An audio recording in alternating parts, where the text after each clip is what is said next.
Hello and welcome to the FPL USA Press Play podcast. It's going to be a solo special with just yours truly, Bucks, recording from sunny Brooklyn. Unfortunately, Brian is having to miss out on our Game Week 25 preview as his lovely wife is a little bit under the weather. So we hope him, his beautiful 9-month-old, and his lovely partner are all making appointments in the training room, and we'll be back out on the grass to record our Game Week 26 preview next week. Without further ado, again, it's Bucks. I am clocking in. It was a great Game Week 24. I know we are going to spend just a minute on Brian's wildcard draft, which left a lot to be desired. He lands on 59 points all out. Finally breaks the streak of red arrows. He does land on a green arrow despite an underwhelming score, but the differential captaincy trend continues to hit into the brick wall for Brian. He captained Palmer. That is now, I think, his 6th straight differential captaincy blank, and it's heightened the pain because I think he captained Ekitike like 3 or 4 times in a row for him to blank, and then Ekitike comes and is one of the top scorers in Game Week 24. It's just one of those horrible seasons of bad variance for Brian, and it's kind of the cycle and the earth healing itself after his brilliant run of form last season, where he finished inside the top 10K overall. Now, for my team, I also get a green arrow. Much healthier score, 71 points all out, despite taking a -4 hit, and that green arrow brings me all the way into the top 500K. So I feel like my season is still on track for a pretty quality overall finish at the end of the day. Big highlights from the new transfers in. I mean, Bruno Fernandes, he comes in, he immediately gets a double-digit return. I have João Pedro. He did the business for my team. Enzo Fernandez, who was already in place. And then my season savior up to this point, it hasn't been Haaland. It hasn't been, any of these Man United or Liverpool players. No, it is a originally 4 million Sunderland defender in the form of Nordi Mukiele. Comes good once again for my squad, Moive. He puts up a 9-point performance. He was on 10 points, went down, he lost bonus for some nonsense. Who cares? We take the returns any day of the week from such a cheapy enabler, and he's just been absolutely brilliant this season. I expect he will be someone I will have in my squad for all 38 game weeks. So he might be the only one, honestly. Overall, it was a pretty strong performance across the hashtag FPL community. The average score for all 11 million plus managers was 55 points. Now, that might not seem so extraordinary, but we've been on a run of consecutive really low scoring game weeks. I mean, if you were playing Limbo, this would be at like this super extra expertise level. We were struggling to hit 40 points in most game weeks, I think, for the last month or so. 55 points, really quality score. And it's both a buoy of managers who got captaincy right, or also maybe had some differential options, because it was kind of, without sugarcoating it, it was a bizarre game week. A lot of hauls from Liverpool attackers, whether it was Wirtz or Ekitike. The Arsenal defense just absolutely hauled with the 4-0 clean sheet that they put together. And then there was like star performances from Noni Madueke, from Diarra, from Sunderland. It was just a very strange game week, but there were a lot of players who got returns. So, comfortable seeing a lot of 60, 70, 80, even 90-point scores around the community. So bravo if you had one of those great game weeks yourself. Again, 71 points for me, but I took a hit and I didn't use the wildcard chip. So I think if you are a manager who got a green arrow, you got a good score, and you didn't use a chip in Game Week 24, got to take that. You are running and laughing all the way to the bank, as you will have more time to tinker and to use those power-up chips later in the season, whereas some managers have already kind of gone to market with 1 or 2 of those second half chips. So again, it's a marathon. You're not going to win the season by getting a 90-point score in game week 24, but you're also not going to lose it if, you get a 70s and you just take the 20K rank rise and keep it moving. Now, speaking of a manager who did absolutely smash it in game week 24, we turn over to the manager of the game week. This is a segment we do on every episode. We just highlight a manager who's just kicking butt and taking names and had the highest score in our free to enter program mini league. That is the Press Play Palooza. So massive round of applause goes out to manager Brian H. This is another evil Brian with a Y in their name, as opposed to our co-host who's missing an action with the I in his name.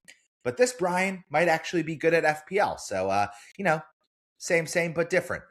Brian H. and his squad, Isidore's Bane, put up a dizzying 94 points this game week, all thanks to Captain Bruno and Ekatike Halls. And the starting 11 only has one blank in the form of Declan Rice's three-pointer.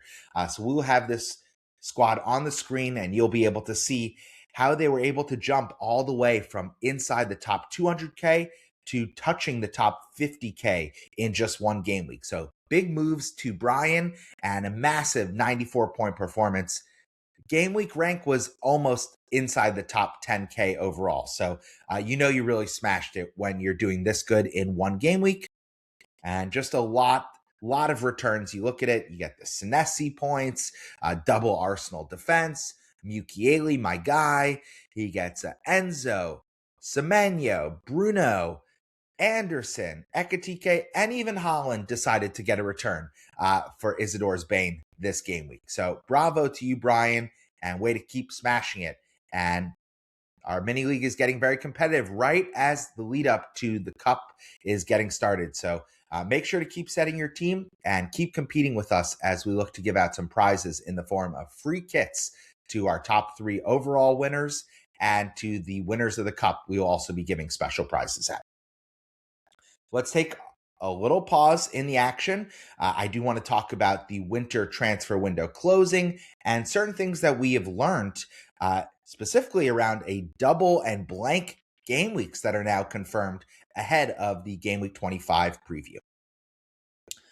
All right, so game week 24 was full of action, but there was more happening off the pitch, not just the excitement that was a kind of box office popcorn-filled game week 24 weekend.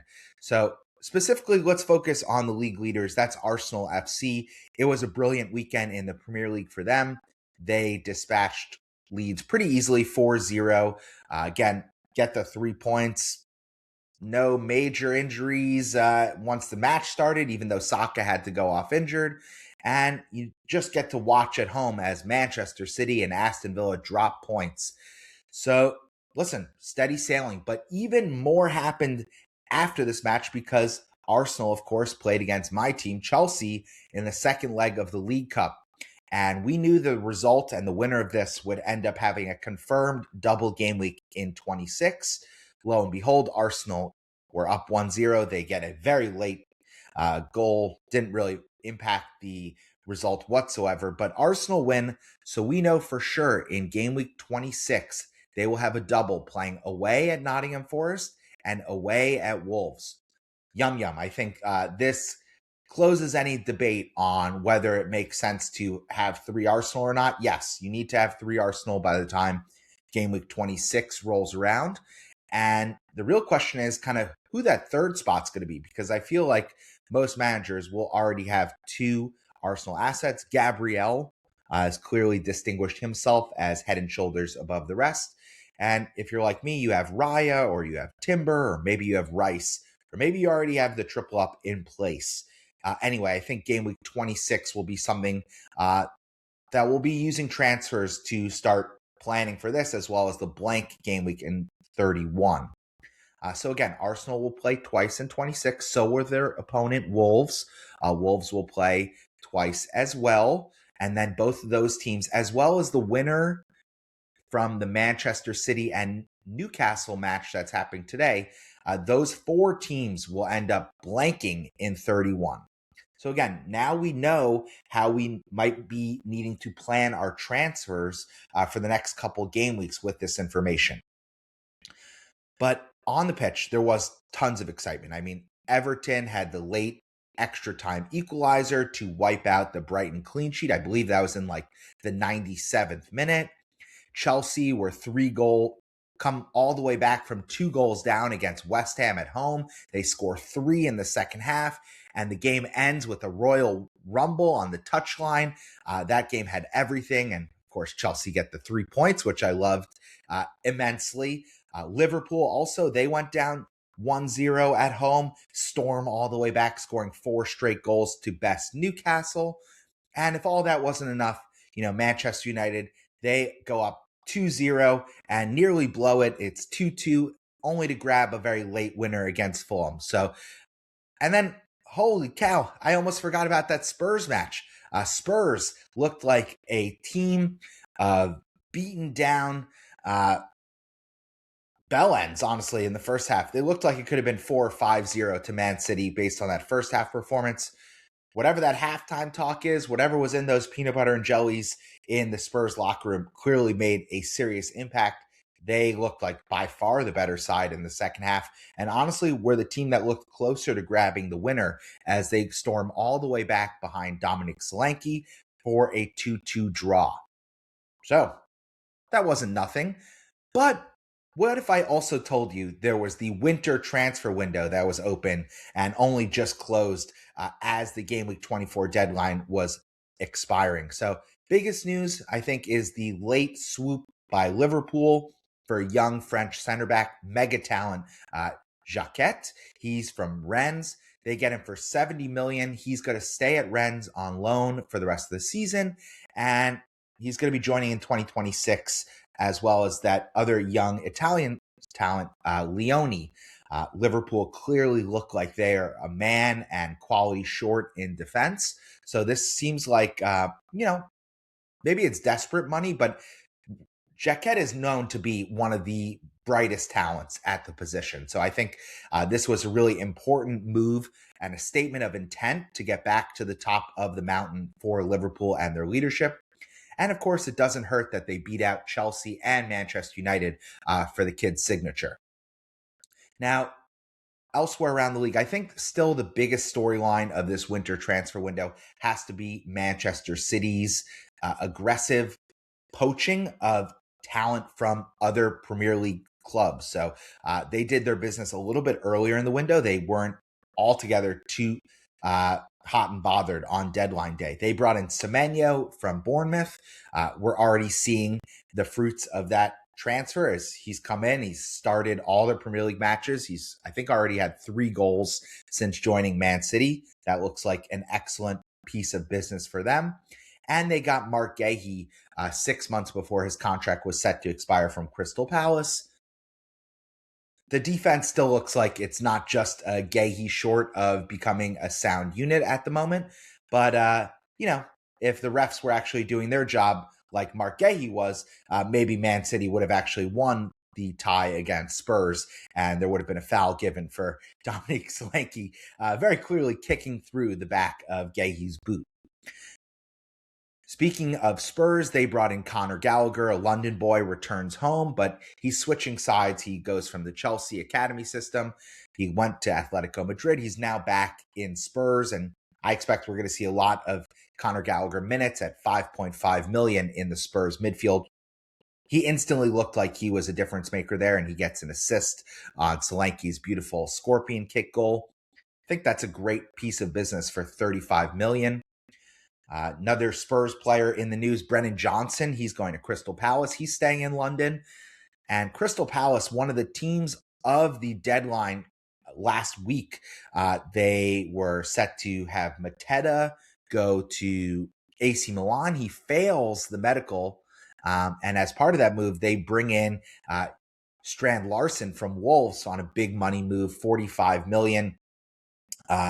Mateta fails the medical. Like I mentioned, he has a knee issue. He might need surgery. That's going to keep him out 3 to 4 months.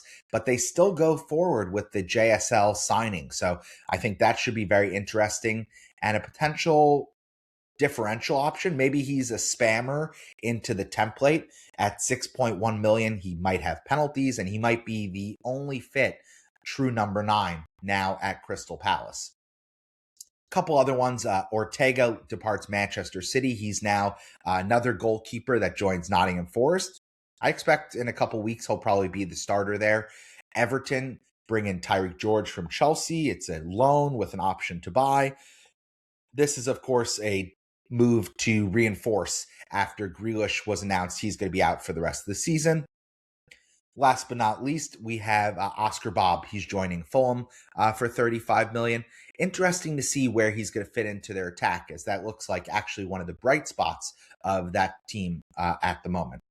There were a lot of other moves at the margins, but I think for FPL, these are kind of the moves that we need to shout out. And so I'm glad I checked that box for you all. Now, on to the Game Week 25 preview. Let's hit fast forward. Let's look at the best matches to target for FPL hauls. Oh, and it's going to bring some bonus Friday footy. I love that. So make sure that you set your lineups as part of listening to our FPL content right now. Get your captain, get your transfers planned. Maybe don't make the moves until after you see who actually wins the Manchester City-Newcastle second leg, as that will have some implications. And also, you want to make sure the guy you bring in is going to be actually fit to play this weekend. But again, the Friday match is often a tricky one to navigate. So if you don't remember, this is one of those game weeks that kind of sneaks up on you, and all of a sudden you're like, oh no, I didn't set my team, and you're dropping points in your mini league. You don't want to see that, and we're on your team, not your mini league rival. So we want to see you rising up the ranks, not falling down the stairs. So opening matches, Forest at Leeds. Morgan Rogers. Morgan Gibbs-White. You can tell I only just had my morning coffee here. Morgan Gibbs-White has been on a little bit of a tear of late. He's on penalties. He's getting attacking returns. And despite this being an away match for Forest, I think he could be a player that's on the watch list for many managers. He's nailed as the attacking midfield 10. A lot of route to points. And, Forest look like they're back interested in winning matches, not just scraping away 0-0, 1-1 draws. So I think he could be a differential if you're already on an Arsenal triple up. He's not a player that I have enough free transfers to get in, but he's one definitely on the watch list. Now, looking at the best matches for FPL hauls, Sunderland at Arsenal just jumps out. This was much more of a contest for Sunderland at home, where they are the only unbeaten team in the Premier League right now. But I think there are just levels to this, and Arsenal right now are levels above the rest of the league. I hate saying that, and it brings real pain to my body to have to admit that. But they are in the catbird seat for a reason right now, and I think they're going to have enough to get the result here. Maybe not an easy peasy clean sheet, but I think they get the 3 points, which is the most important. And I think it is a good place if you don't already have an Arsenal triple up, get on the triple up here because you're going to get 3 games against pretty get-atable opponents, whereas most other players will have 2. So I think bringing in that Arsenal third asset is going to be a huge premium move, and probably going to see some price changes because of that. Next up, my team Chelsea are traveling to my co-host Dan's Wolverhampton Pups of Wolverhampton. As Noni Madwecki famously said, what a shithole. But it's going to be a great place for Chelsea to get 3 points, I hope. So I think, even though Chelsea will not double in 26, that also means they won't blank in 31. So it's still a really good time to get Chelsea assets from the FPL shop. I would be prioritizing getting Enzo Fernandez in. If you don't have João Pedro, he looks like he's in a brilliant run of form. Both those guys would solidly be on my watch list if you don't already have them. Best matches in real life. Now, this is more for the casual, or just if you're looking to watch game and get a little closer to the Premier League. Not necessarily a guarantee of FPL points to come, although I think there might be some regardless. Let's start with the relegation battle. This is really a 6-point swingy fixture in the relegation zone. West Ham travel to Burnley. Now, I think West Ham are the team that probably will be slight favorites. They need the points more as they are at least closer to escaping the drop zone. But Burnley need anything. They can't buy a result at this point in the season. And Scott Parker might show up desperate to just even get a point in a draw. So I think this could be an interesting match. If you have Jared Bowen, he could honestly be a serious differential captaincy option. And I don't hate that if you have Bowen in place. We also have Manchester City traveling to face Liverpool. Liverpool defense all of a sudden look like they might be a competent unit, and Manchester City's attack look like they're off it, specifically Holland. So I think this could be a really interesting match for neutrals. And I think probably going against Holland as captain might be the move once again this weekend. I know I keep captaining the robot, and it's not going great. Bruno was definitely the move this game week. And maybe even Ekatike, if you still have him, is a better captaincy option than Holland because of the way these teams are defending at this point in time. I know, might be a little too crazy, but I want to give you my Bucks Wild honest perspective. Last but not least, we do have Tottenham at Manchester United. Manchester United trying to get their fourth win in a row, get the lad even closer to the famous barbershop chair after a year and a half of holding off and going full into his it mode. I think Manchester United, they look like they're scoring goals for fun. Tottenham are not fit despite getting Dominic Solanke back to lead the line. So I think there are goals in this one. I think we could see another 5-goal fest, 3-2 to Manchester United. They get the fourth win in a row, leading everyone to really get out their twitchy tinker fingers and see about if they can shave this guy's head in 1 week's time. Big picture takeaways from the watch list. Again, you have to have your Arsenal guys all the way at the top of that. I would say right behind them are Chelsea assets. And then I think we start looking out a couple game weeks. You want to put Aston Villa in the mix, probably Morgan Rogers if you don't have him. Maybe a Bournemouth defender like Senesi or Hill as a cheap enabler. And then there are some other guys that I think are just excellent picks no matter when you get on, whether it's Mbomo, Cunha. You know, we mentioned João Pedro. I think he's going to be a really important part of the second half push from Chelsea. There's just a lot of good players across the board. And if you are looking at kind of enabler picks for a wild card or to use a chip or to bring in maybe a player like Cole Palmer or Mo Salah that is going to kind of upset your team balance, you could do worse than getting a Krupi Jr., this guy Tolu from Wolves or Mane from Wolves. Again, these are cheap guys. They have good fixtures. Some of them even double in 26, and then you'll just be benching them for the rest of the season. So I just wanted to throw some names out there for FPL managers to consider as they look at their bus team for game week 25 and beyond. And I think that's a great place for me to transition to close this episode. We always talk about our transfer plans and captaincy shouts. Shout it from the heavens. And this will be a special shout out to Brian's family. Again, get better soon. I'm going to shout out to Black Wolf. I hope it's a miserable weekend of seeing Chelsea pour on the goals.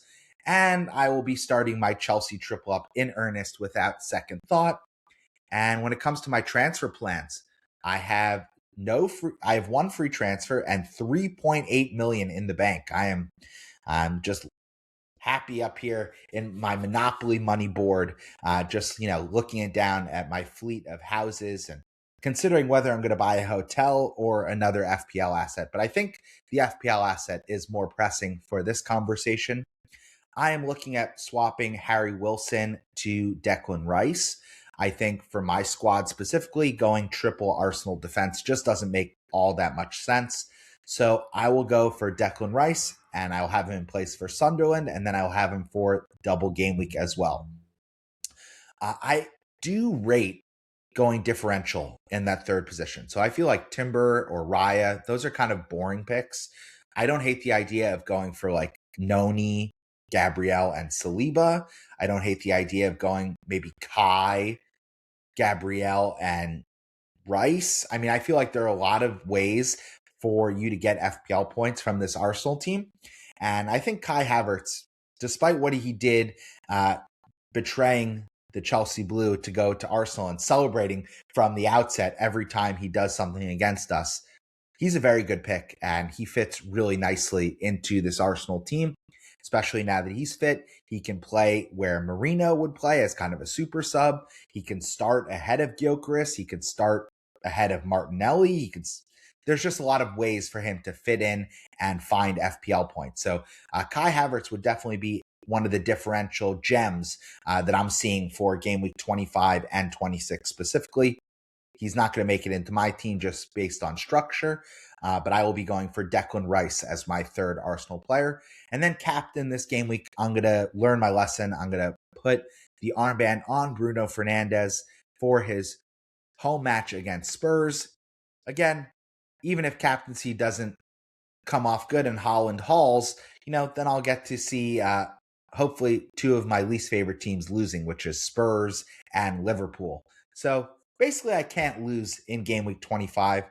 I hope that you also are going to enjoy the League Cup semifinals. I hope that you have plans to enjoy lots of quality Premier League content this weekend. Hopefully, we see lots of goals like we did in game week 25, and we get those green arrows to keep the fun going.